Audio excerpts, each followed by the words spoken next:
La noche en que Enrique Montoya desapareció del foco público, no hubo despedidas ni titulares escandalosos. No hubo un escándalo ruidoso ni una tragedia inmediata que explicara su silencio. Solo una ausencia repentina. Un nombre que dejó de sonar en la radio. Una voz que de un día para otro dejó de ser convocada. Durante años su cante había llenado teatros, acompañado giras y representado una forma de entender la copla y el flamenco que conectaba con el pueblo. Y sin embargo, algo ocurrió, algo que no se contó. En los pasillos de la industria se habló de decisiones equivocadas, de no adaptarse, de no saber jugar el juego. Otros susurraron palabras más incómodas como censura, marginación y castigo invisible. Nadie lo dijo en voz alta, nadie lo explicó del todo. ¿Cómo puede un artista reconocido quedar fuera del relato oficial sin dejar rastro? ¿Qué sucede cuando una voz molesta aunque no grite? Enrique Montoya no fue un desconocido ni un aficionado. Fue respetado, grabó discos, tuvo presencia constante en escenarios y medios. Pero su carrera no terminó con un aplauso final, sino con un silencio prolongado. Un silencio que duró décadas. Mientras otros nombres de su generación eran recordados, reeditados y celebrados, el suyo se desvanecía lentamente como si nunca hubiera estado allí. Hoy muchos jóvenes no saben quién fue. Otros apenas lo recuerdan como una nota al pie de la historia musical española. Pero su desaparición no fue casual ni inevitable. Fue el resultado de una cadena de decisiones, tensiones y límites no escritos que marcaron su destino. ¿Qué se le permitió cantar y qué no? ¿A quién incomodó su manera de estar en escena? ¿Por qué su nombre dejó de pronunciarse? Hoy conocerás la verdad completa. Enrique Montoya nació en una España donde la música popular no era solo entretenimiento, sino también refugio e identidad, y en muchos casos una forma velada de resistencia emocional. Creció en un entorno humilde, marcado por la posguerra, por el peso del silencio, y por una cultura donde la copla y el cante eran parte de la vida cotidiana. En su casa no había lujos, pero sí canciones. Canciones que se escuchaban en la radio en reuniones familiares, en celebraciones sencillas, que servían para olvidar por un momento la dureza del día a día. Desde niño, Enrique mostró una sensibilidad poco común. No era el más ruidoso ni el más extrovertido. Observaba, escuchaba, aprendía. La música llegó a él antes como emoción que como ambición. Cantaba porque necesitaba hacerlo, no porque soñara con la fama. En su barrio la voz era una forma de reconocimiento social. Quien cantaba bien era respetado. Y pronto quedó claro que la suya tenía algo especial. No era una voz desbordante, pero sí cargada de verdad, de matices, de una melancolía que conectaba con quienes la escuchaban. El contexto histórico en el que creció marcó profundamente su carácter artístico. Durante el franquismo, la cultura popular estaba vigilada, encauzada y en muchos casos instrumentalizada. La copla y ciertas formas del flamenco eran toleradas siempre que no cuestionaran el orden establecido. Había límites invisibles. Se podía cantar al amor perdido, al desgarro personal, al destino trágico. Pero no todo era permitido. Enrique aprendió pronto que el escenario también tenía reglas no escritas. Su formación no fue académica. No pasó por conservatorios ni escuelas oficiales. Aprendió escuchando a los mayores, observando a cantaores veteranos, absorbiendo estilos y silencios. Cada actuación improvisada en bares, peñas o pequeños escenarios era una lección. Allí se forjó su manera de interpretar, sobria, directa, sin artificio. No buscaba deslumbrar, sino contar. Contar historias que parecían simples, pero que escondían una profundidad emocional difícil de fingir. En esos años de juventud, España empezaba a cambiar lentamente. Las grietas del sistema eran visibles, aunque el control seguía siendo férreo. La música vivía una paradoja.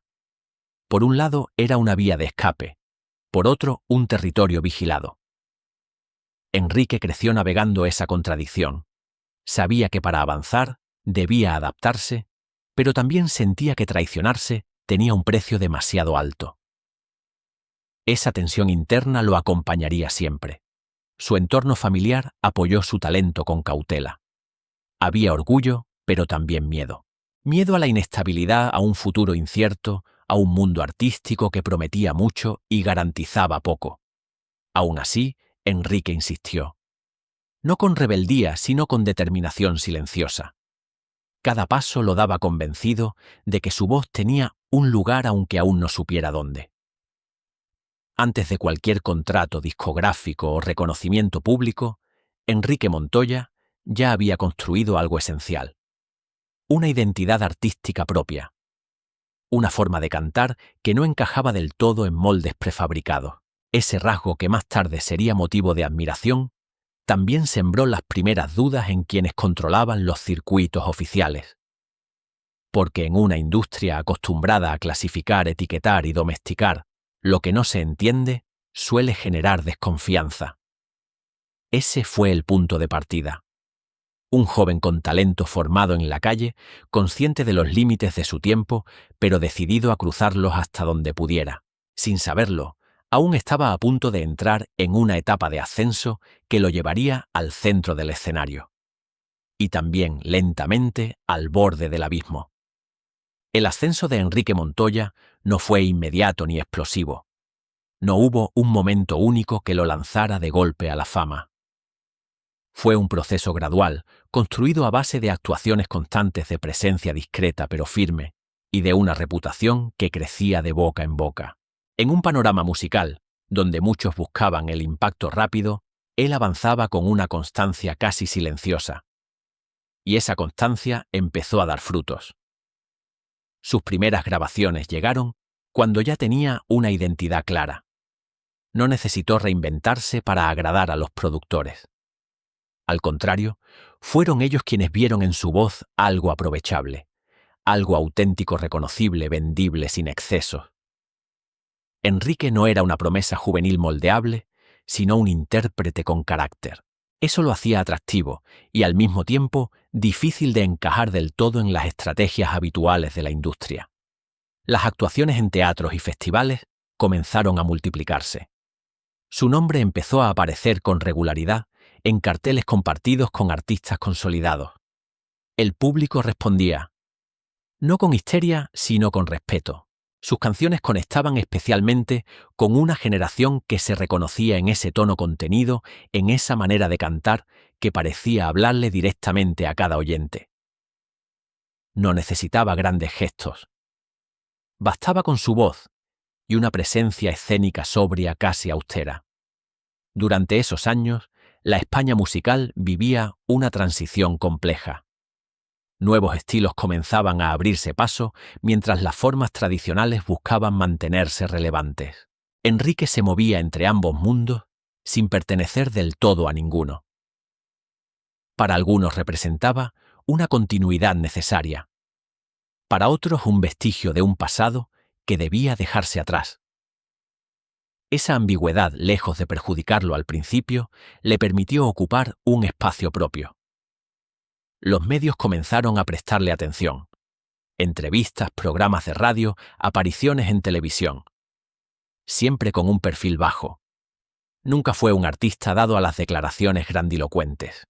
Respondía con cautela eligiendo las palabras, evitando conflictos innecesarios. Sabía que cada frase podía tener consecuencias. En un entorno donde la imagen empezaba a ser tan importante como la música, su discreción era vista como una virtud. O al menos así parecía. Su discografía creció. Canciones que hablaban de pérdida de identidad, de emociones profundas, sin caer en el dramatismo excesivo. No buscaba la lágrima fácil. Su éxito se basaba en una honestidad que muchos percibían como refrescante. Para el público, Enrique Montoya era un artista fiable, alguien que no decepcionaba. Para la industria era una apuesta segura aunque no espectacular. Sin embargo, esa etapa de aparente estabilidad escondía tensiones crecientes.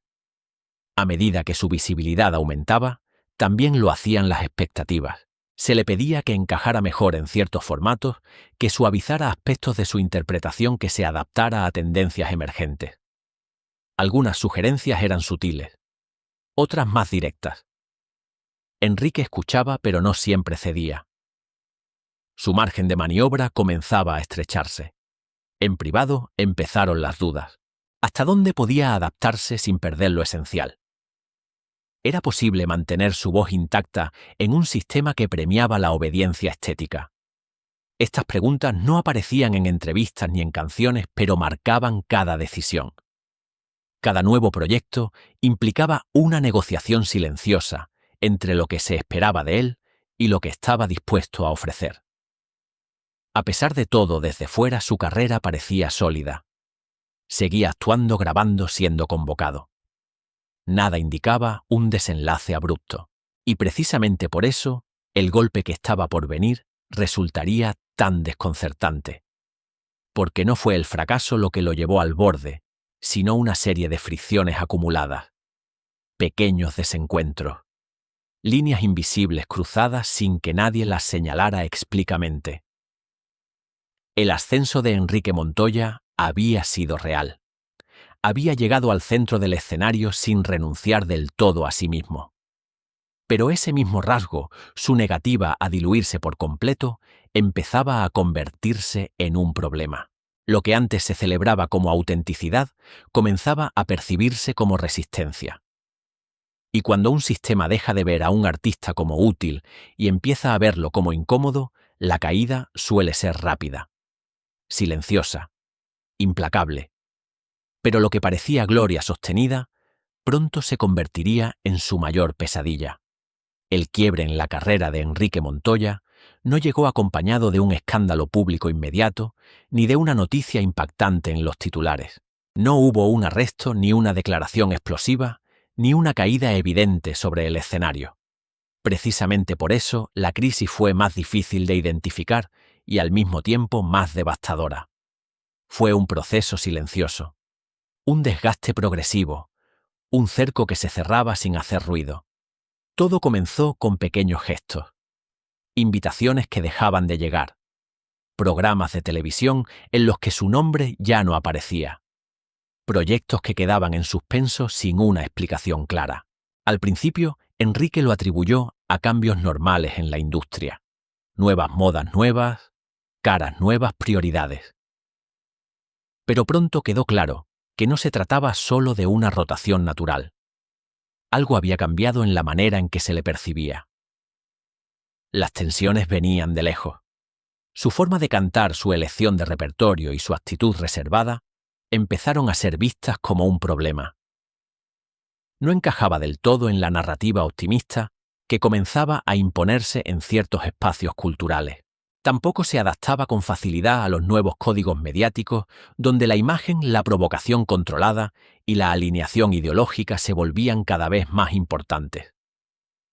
Enrique no desafiaba abiertamente, pero tampoco obedecía sin cuestionar. En reuniones privadas, algunos responsables comenzaron a sugerir cambios más drásticos, ajustar letras, modificar enfoques, suavizar mensajes. No eran órdenes explícitas, pero el mensaje era claro. Para seguir, había que ceder. Enrique escuchó, dudó, y en más de una ocasión decidió no hacerlo. Esa negativa, aunque discreta, tuvo consecuencias. La censura que enfrentó no fue oficial ni documentada. No hubo prohibiciones escritas ni comunicados públicos. Fue una censura práctica ejercida a través de la exclusión. Simplemente dejó de ser convocado. En un sistema donde la visibilidad depende de redes informales y decisiones opacas, quedar fuera equivale a desaparecer. Y eso fue exactamente lo que ocurrió. La reacción social fue mínima. El público no fue informado de ningún conflicto. Para muchos, Enrique Montoya simplemente había pasado de moda. Esa fue la versión implícita que se instaló, sin ruido, sin debate. Un artista menos en circulación, un nombre más que se desvanecía entre tantos. La industria siguió adelante, y el silencio hizo el resto. Para Enrique, el golpe fue profundo. No solo perdía oportunidades profesionales, sino también una parte esencial de su identidad. Había construido su vida alrededor de la música. De pronto se encontraba sin escenario, sin espacio, sin voz pública. La sensación de traición era inevitable. No por parte del público, sino de un sistema que había celebrado su autenticidad mientras fue funcional y la castigó cuando dejó de serlo. La crisis no fue inmediata ni espectacular. Fue una caída lenta. Cada negativa acumulaba frustración. Cada puerta cerrada reforzaba la certeza de que algo se había roto de manera irreversible. ¿Podría alguien sobrevivir a semejante golpe? ¿Qué opciones le quedaban a un artista cuando ya no se le permitía estar presente? Enrique intentó resistir. Buscó caminos alternativos. Pequeños escenarios, circuitos secundarios, colaboraciones puntuales. Pero el daño ya estaba hecho. Sin apoyo mediático, sin distribución, sin promoción, cualquier esfuerzo parecía condenado a la invisibilidad. El castigo no consistía en el ataque, sino en la indiferencia. Así la crisis se convirtió en algo más que un episodio profesional. Se transformó en una prueba personal, una confrontación directa con los límites del sistema cultural y con sus propias convicciones. Enrique Montoya no había cometido un error escandaloso. No había roto ninguna ley. Su falta fue otra: no adaptarse del todo, no ceder lo suficiente. Y en ese contexto, eso bastaba para ser apartado. El escándalo en su caso fue no haber protagonizado ninguno. Fue existir fuera del guión permitido. Y ese tipo de transgresión rara vez se perdona. La salida de Enrique Montoya del primer plano no fue seguida por un retiro voluntario ni por una decisión clara de abandonar la música. Fue más bien una deriva. Un proceso en el que cada intento de mantenerse activo encontraba un obstáculo nuevo. Sin contratos estables, sin presencia en los grandes medios y con un circuito cada vez más reducido, su vida profesional entró en una etapa de precariedad silenciosa. No hubo titulares que hablaran de su caída. Tampoco homenajes anticipados. Solo una progresiva desaparición. Las consecuencias no fueron únicamente económicas. La pérdida de visibilidad arrastró consigo un impacto emocional profundo. Durante años, Enrique había construido su identidad alrededor del escenario. La música no era solo un trabajo, era una forma de estar en el mundo.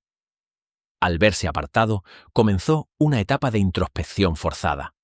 Dudas, culpa, preguntas sin respuesta. Había hecho algo mal. Había sido ingenuo al creer que la autenticidad bastaba. A diferencia de otros artistas que reaccionaron con provocación o enfrentamiento, Enrique optó por el silencio. No denunció públicamente lo ocurrido. No buscó convertir su exclusión en bandera. Esa elección coherente con su carácter también contribuyó a su invisibilidad. En un entorno donde quien no habla parece no existir, callar fue un acto de dignidad y al mismo tiempo una condena. Hubo momentos de verdadera dificultad. La reducción de ingresos obligó a replantear su modo de vida. Actuaciones esporádicas en espacios pequeños, públicos reducidos pero atentos. Allí, lejos de los focos, su cante recuperó una intensidad distinta, menos pulida, más directa, sin exigencias externas, sin expectativas comerciales. Para quienes lo escuchaban en esos contextos, Enrique Montoya seguía siendo el mismo artista honesto de siempre. Para el sistema seguía siendo irrelevante. La reinvención, si puede llamarse así, no llegó en forma de regreso triunfal. No hubo un gran comeback ni una reconciliación con la industria. Su transformación fue interior. Aceptar que el reconocimiento masivo quizá no volvería. Redefinir el éxito. Encontrar sentido en seguir cantando aunque nadie lo registrara. Esa fue su verdadera batalla. En algunos momentos la tentación de abandonar estuvo presente. El cansancio acumulado. La sensación de haber sido desplazado injustamente. Pero también existía una necesidad profunda de seguir. No por ambición, sino por fidelidad a sí mismo. Enrique continuó cantando, porque era la única manera que conocía de habitar su historia. Esta etapa estuvo marcada por el silencio mediático, pero no por la inactividad creativa. Siguió explorando repertorios, reinterpretando canciones, manteniendo viva una tradición que empezaba a quedar relegada. Sin saberlo, estaba construyendo otro tipo de legado. Uno que no depende de cifras ni de presencia constante, sino de coherencia. La caída de Enrique Montoya no fue una derrota absoluta. Fue una renuncia obligada a un lugar que ya no le pertenecía. Y su reinvención no consistió en adaptarse al sistema, sino en sobrevivir fuera de él. Ese camino, aunque solitario, preservó algo fundamental: su voz, su verdad, su integridad. Pero toda historia marcada por la exclusión deja una pregunta pendiente. ¿Qué queda cuando el ruido desaparece? ¿Cómo se mide el valor de un artista que fue silenciado pero no vencido? Esa respuesta no se encuentra en los rankings ni en los archivos oficiales. Se encuentra en la memoria, y allí es donde comienza la última etapa de su historia. El legado de Enrique Montoya no se mide en premios ni en cifras de ventas, tampoco en grandes titulares retrospectivos. Su huella es más difícil de rastrear porque vive en los márgenes de la memoria oficial. Y sin embargo, existe, persiste. Se manifiesta en la forma en que algunos artistas posteriores entendieron la honestidad interpretativa, en la manera de cantar sin exceso, en la decisión de no convertir cada emoción en espectáculo. Para quienes lo conocieron en su momento, Enrique representa una forma de resistencia silenciosa. No la del enfrentamiento abierto, sino la de la coherencia. Su trayectoria dejó una enseñanza incómoda para la industria y profundamente valiosa para quienes observan con atención. Que el talento no siempre garantiza permanencia. Que la fidelidad a una voz propia puede tener un precio alto. Y que la historia cultural no siempre recuerda a quienes más aportaron, sino a quienes mejor encajaron. Su influencia no se refleja en homenajes institucionales, sino en testimonios dispersos. En músicos que lo citan en conversaciones privadas. En aficionados que aún conservan grabaciones entradas de conciertos, recuerdos personales. En quienes al escucharlo de nuevo reconocen una verdad que no envejece. Esa es la dimensión más profunda de su legado. No la visibilidad, sino la permanencia emocional. Con el paso del tiempo, la ausencia de su nombre en los relatos oficiales se volvió más evidente. Mientras se consolidaban cánones y se repetían narrativas cómodas, Enrique Montoya quedaba fuera. No por falta de relevancia artística, sino por no haber sido funcional a un sistema que necesitaba clasificar, ordenar y simplificar. Su historia desafía esa lógica. Obliga a preguntarse quién decide qué merece ser recordado. En ciertos círculos su figura ha comenzado a ser revisitada, no como una estrella olvidada, sino como un caso representativo de una época. Un ejemplo de cómo la censura puede operar sin decretos, sin prohibiciones explícitas, a través del silencio y la exclusión. Su nombre reaparece lentamente, asociado a una reflexión más amplia sobre la cultura, el poder y la memoria. Para sus seguidores más fieles, Enrique Montoya nunca desapareció del todo. Simplemente dejó de ser visible. Su cante sigue siendo una referencia íntima a una compañía. En un país donde tantas voces fueron moduladas o silenciadas, la suya permanece como testimonio de una elección difícil. No adaptarse del todo. No desaparecer por completo. La memoria colectiva es selectiva, pero no definitiva. Cambia con el tiempo. Se reescribe. Y en ese proceso, figuras como la de Enrique Montoya adquieren un nuevo significado. Ya no importa tanto lo que no logró, sino lo que representó. La dignidad de seguir siendo uno mismo cuando el contexto empuja en sentido contrario. Su legado no es el de una estrella fugaz, ni el de un mito construido artificialmente. Es el de un artista que eligió la verdad frente a la comodidad. Y aunque esa elección lo apartó del centro del escenario, también le otorgó un lugar distinto. Más silencioso, más profundo, más honesto. Ese es el tipo de herencia que no siempre se celebra, pero que con el tiempo se vuelve imprescindible para comprender una época. Y es ahí donde Enrique Montoya permanece, no en el ruido del éxito, sino en la memoria de quienes aún saben escuchar. La historia de Enrique Montoya no termina con un aplauso final ni con una despedida solemne. Termina como muchas historias incómodas, en un silencio que obliga a pensar. No fue una estrella diseñada para brillar eternamente bajo los focos. Fue un artista que caminó por un terreno estrecho, marcado por límites invisibles, y decidió no cruzarlos a cualquier precio. Esa decisión definió su destino. En una cultura que premia la adaptación constante, Enrique eligió la coherencia. Cuando el sistema dejó de necesitarlo, no gritó, no acusó, no se reinventó para encajar. Permaneció fiel a su voz, incluso cuando esa fidelidad lo empujó fuera del centro del escenario. Y en ese gesto hay una grandeza que rara vez se reconoce a tiempo. Hoy su nombre no ocupa el lugar que merece en los relatos oficiales, pero su ausencia dice tanto como la presencia de otros. Nos recuerda que la historia cultural no siempre es justa, que muchas trayectorias valiosas quedan fuera por razones que poco tienen que ver con el talento, y que el olvido en ocasiones es una forma sofisticada de censura. Recordar a Enrique Montoya no es un acto de nostalgia, es un ejercicio de memoria crítica. Es preguntarse cuántas voces similares quedaron en el camino, cuántas historias fueron silenciadas sin necesidad de prohibiciones explícitas. Su vida nos enfrenta a una verdad incómoda. No siempre gana quien mejor canta, a veces sobrevive quien mejor se adapta. Pero hay derrotas que, vistas con el tiempo, se transforman en victorias morales. Enrique Montoya no fue una estrella fugaz. Fue una voz que se negó a desaparecer del todo. Un artista que eligió la dignidad frente al ruido. Y en esa elección dejó una huella que, aunque discreta, sigue resonando. Si quieres descubrir otra historia igual de sorprendente, mira ahora el video recomendado en el primer comentario.